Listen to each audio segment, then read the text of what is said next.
Hey guys, welcome back. I have something very interesting to share with you now. Most of you are aware of this, short film, animated short film called iPad Go 2, which supposedly shows us the enemy's plan for the future, okay, of mankind. And we'll start at minute 2:58. All right.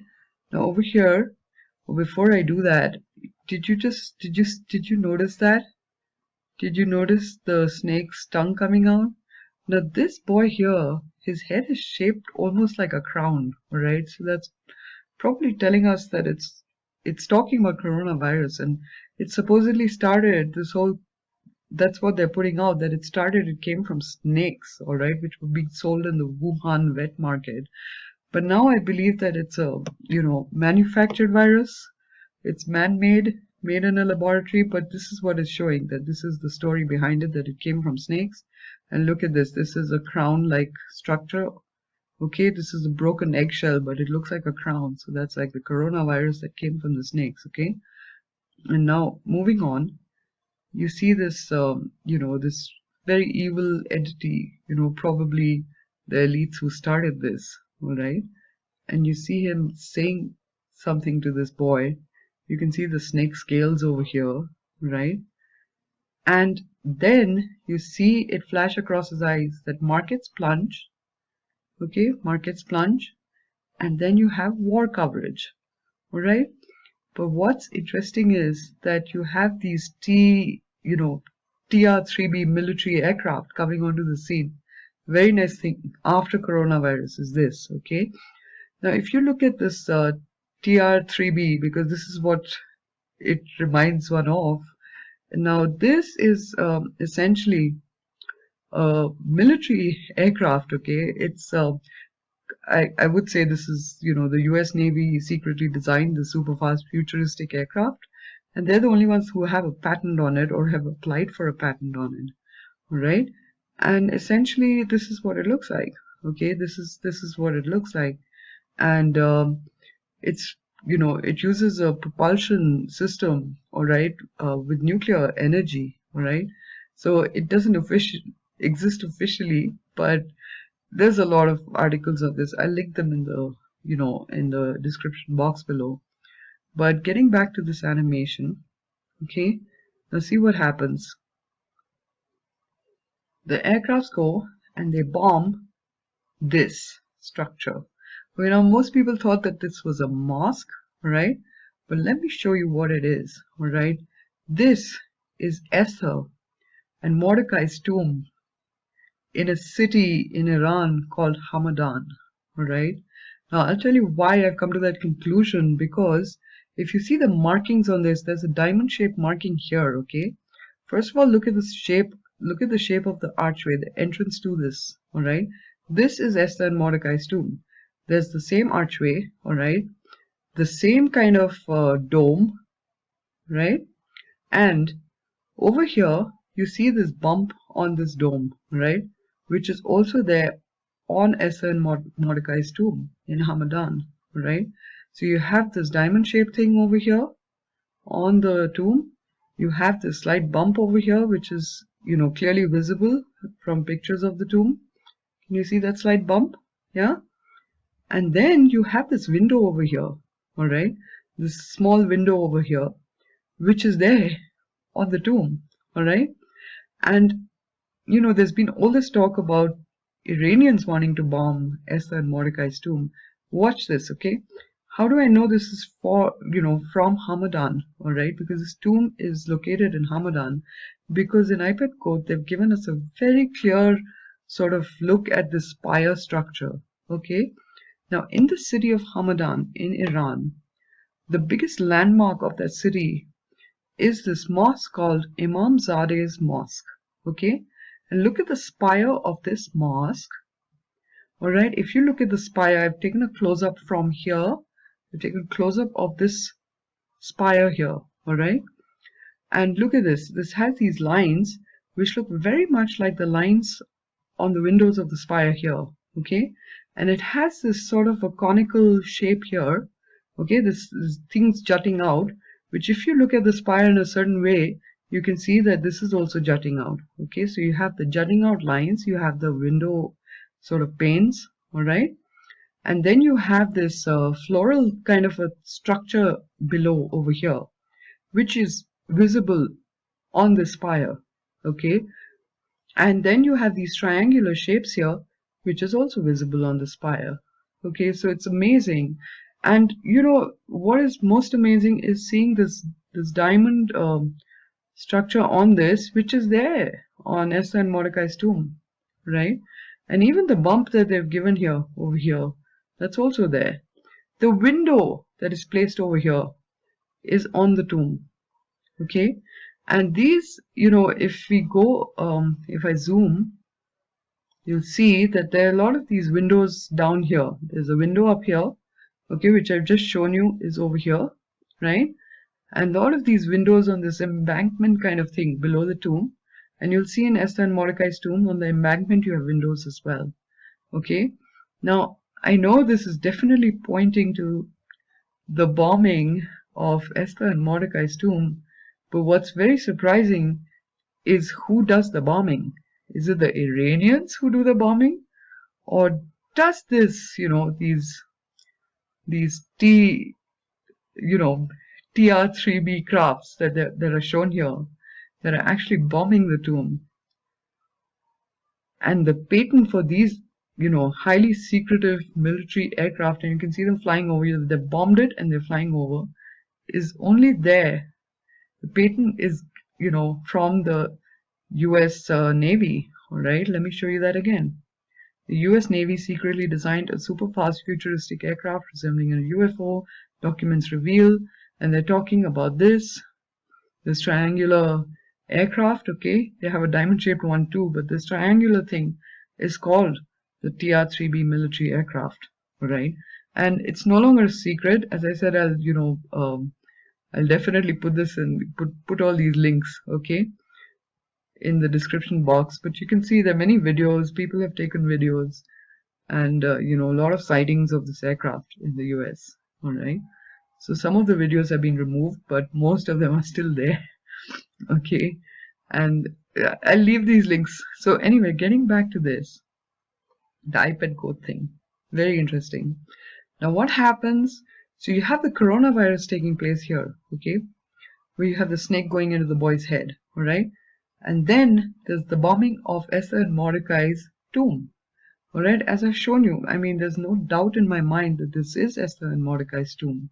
And the reason this thing has this crescent-shaped thing here is because it's in an Islamic country now, okay? And this spire belongs to the Imamzadeh Mosque, which is the landmark of the city, all right? So they're trying to give us all kinds of clues, but it's absolutely clear that this is this diamond shape here, this diamond shape here, the window here, the window here.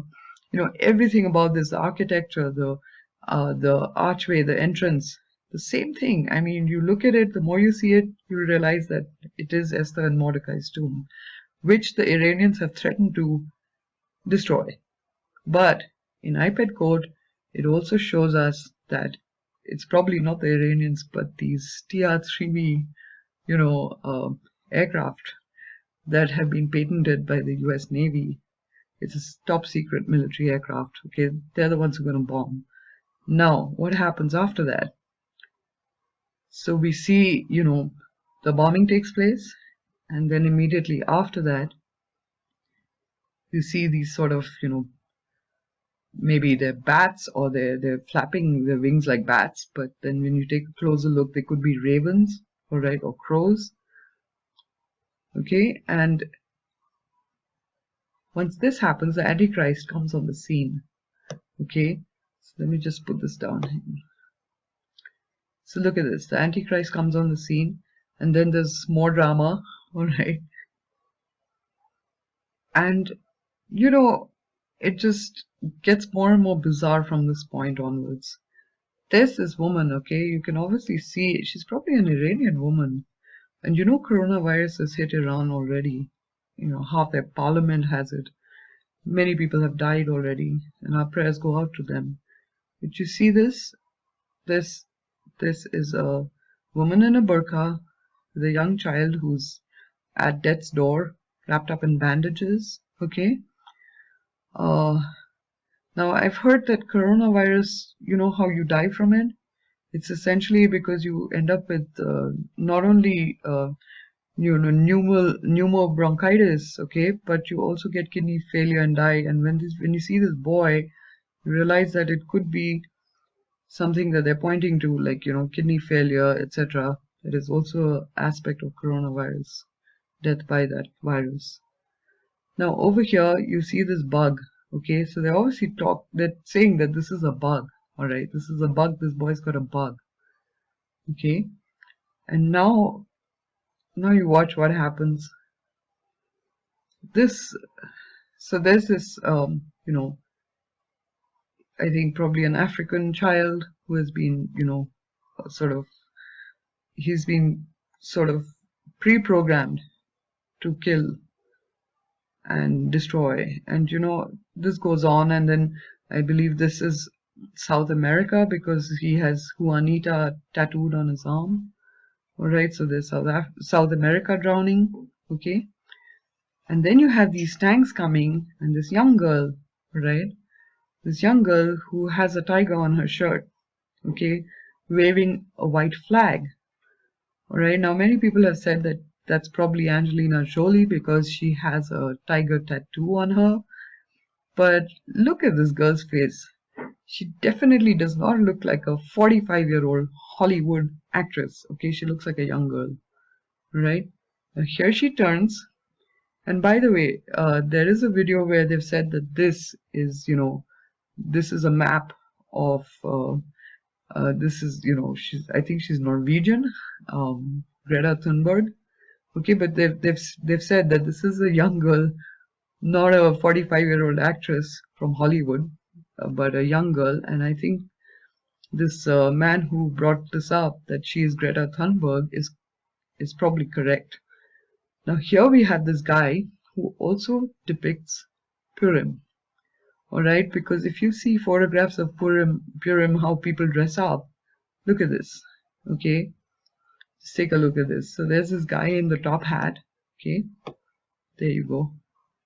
All right, so this guy is dressed as a Purim zombie. All right, and that kind of reminded me of this. Right, it absolutely reminded me of people in Israel celebrating Purim. Okay, and they have these kinds of outfits. They dress up as zombies, go out on the streets, and they're supposed to get drunk. Okay, I'll read out that article to you shortly, which is again very interesting. So here we've got this Purim guy, as I like to call him, all right, and you have these fireworks happening behind. So I'm going to stop here. And I honestly think this is a young girl, not a 45-year-old woman, okay, that is being talked about here. And also this tiger thing, if you look at Greta Thunberg, all right, you'll see that she had on this tiger t-shirt. Okay, she was wearing, so in this, okay, in this you see her with this tiger on her shirt, on her clothing. Okay, it's not a tattoo, it's on her clothing. And over here you see that she's wearing clothing that shows a tiger cub, all right, and she's a young girl. All right, so I think she fits the bill far more than an old actress from Hollywood, that Angelina Jolie. Okay, so I think she's being described in iPad Gold. And this girl, Greta Thunberg, she's called the voice of the planet these days. Okay, I'm not for her or against her, but she is known as the voice of the planet. Okay, and everybody knows who she is now. All right, in terms of fame and position, and in terms of just being known as the voice of the planet. So she fits the bill in this far more than any Hollywood actress, honestly. And when I showed you this, I'm just amazed at all the connections that are coming through for Purim. But there's something even more amazing that I want to show you, okay? And I will come to that now. So this is an article released today by Breaking Israeli News. Supermoon to appear on Purim and then Passover, an Omen signaling imminent return of Davidic Dynasty. Okay, we all know who that is, the King of Kings, right? from the house of David, all right, the lion from the tribe of Judah. But so here it goes on to say that the first supermoon of 2020 will appear on Monday evening as the holiday of Purim ends, and the second day referred to as Sushan Purim begins. Okay, now this describes the supermoon. You can pause this and read this. Okay, so they also say the supermoons usually appear 3 to 4 times each year. But it goes on to say that the holiday of Purim was set for the 14th day of the Hebrew month of Adar. As per the book of Esther, the Jews who lived in Sushan celebrated Purim on the 15th of Adar. These two dates were established in perpetuity. All right. Now, I'm going to leave the link for this article, but over here, I'll just read out the important bits. Purim also coincides with the vernal equinox or the spring equinox, when the sun crosses the celestial equator, the imaginary line in the sky above the Earth's equator from south to north. On the equinox, the day and night are each about 12 hours in length everywhere on Earth. Now that's interesting, yeah, when we think of 12 midnight and things like that. 12 hours, the number 12 itself is very interesting.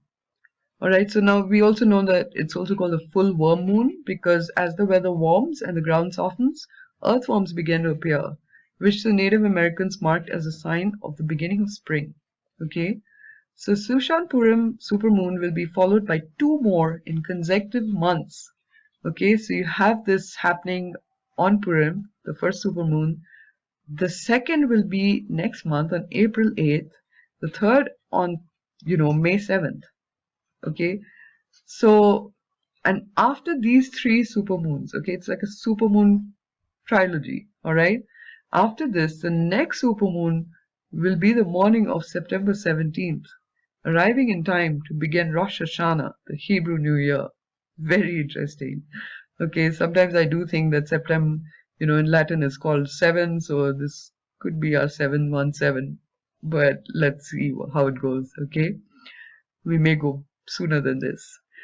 So now over here, supermoon, a sign of new governments. Rabbi Yosef Berger noted the political significance of the supermoon falling on Purim, Passover, and Rosh Hashanah.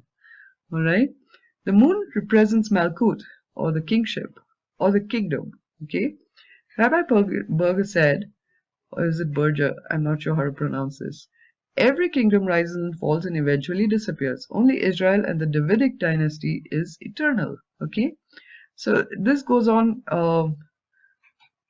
Over here is something very interesting where it says Purim is where we see the glory of God brought into the world and overcoming an earthly king and the political forces that acted against the Jews. Pesach or Passover was when Hashem brought the Jews out of Egypt. Now we know Passover is very important and we know Passover has already been fulfilled by Jesus, okay, or Yeshua, and Purim has not, okay. Now we know from the Talmud that the redemption will come in the months of Adar and Nisan, that is to say the months of Purim and Pesach or Passover. Passover is already fulfilled, but Purim has not been, okay. I know there's a connection from the 1946, the Nazis, the Nuremberg trials, the 10 Nazis that were hung. The codes were found in Purim, in the book of Esther. All right. So a supermoon on all these holidays means that a Davidic dynasty is about to return. Rabbi Berger concluded. Okay. So now, you can read this. Okay, you can pause this and read this. All right. But what's interesting is that Israel just completed a 3rd round election that threw a remarkable and entirely unanticipatable series of events should have been scheduled for Purim. Okay, since it is a national holiday, the elections were advanced 1 week earlier. So the elections were supposed to happen on Purim, but because it was a holiday and a festival for Israel, the elections were advanced or they were brought forward 1 week earlier to the 2nd. Okay. So, I mean, this is pretty amazing, okay? Now, out here, Purim after the Messiah, listen to this, okay?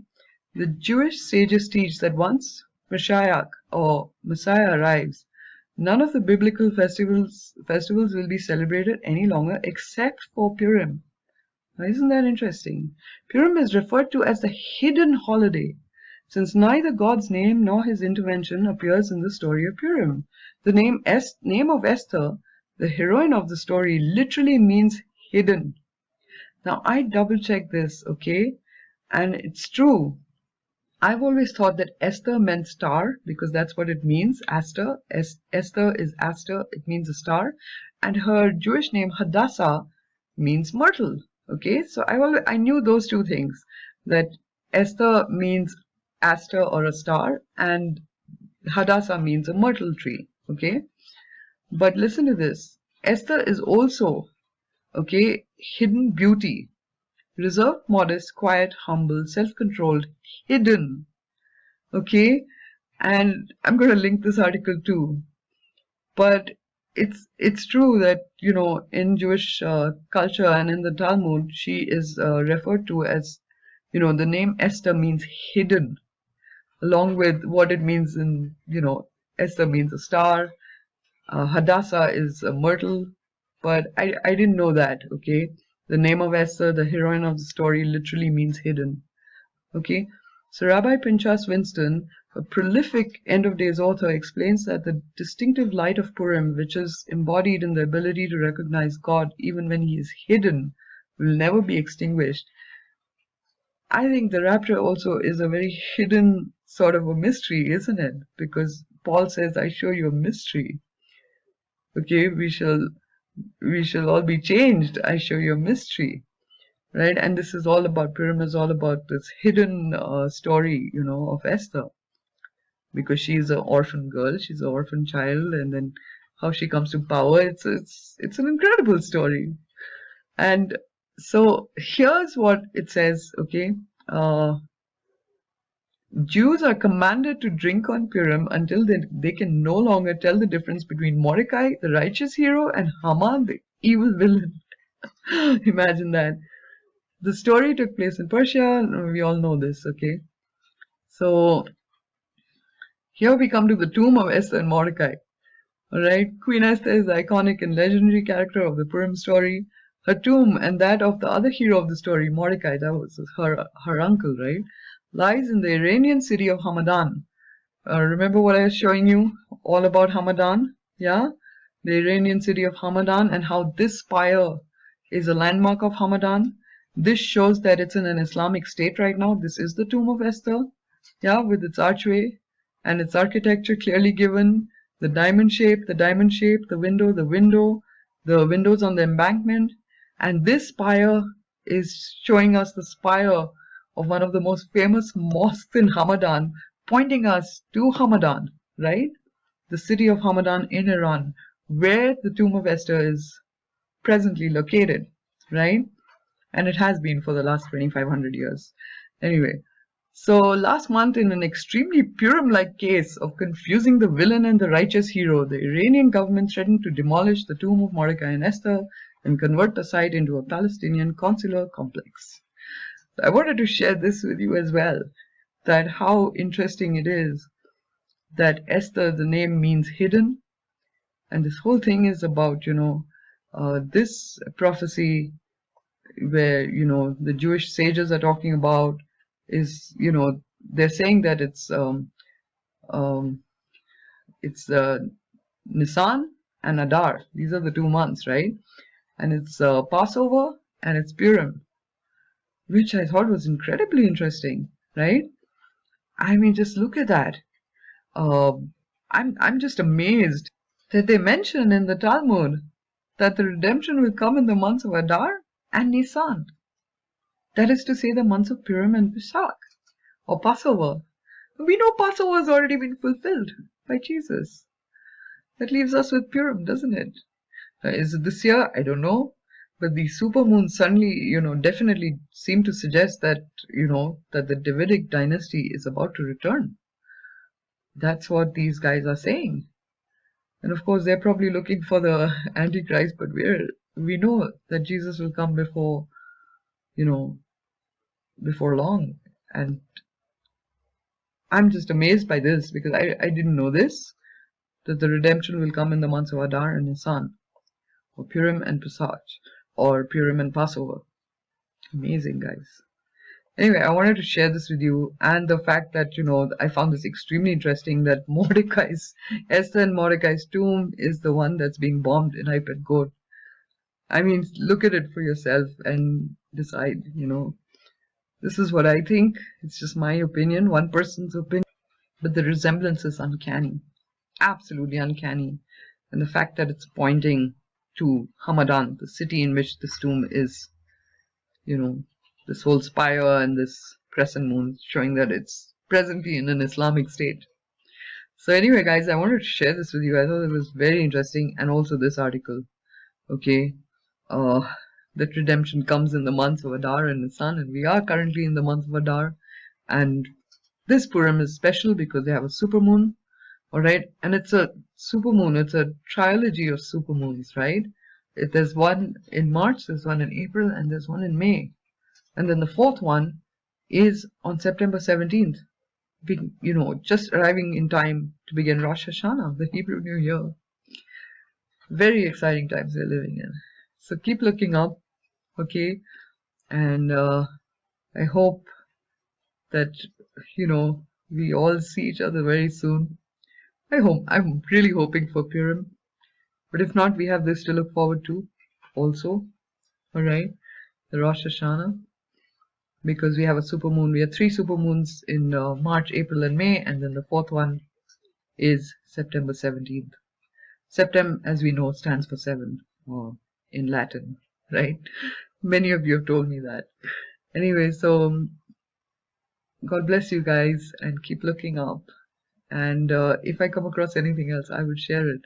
Unless we meet in the clouds, Let's hope for that. Let's hope and pray for that, right? God bless you, and I'll say bye now.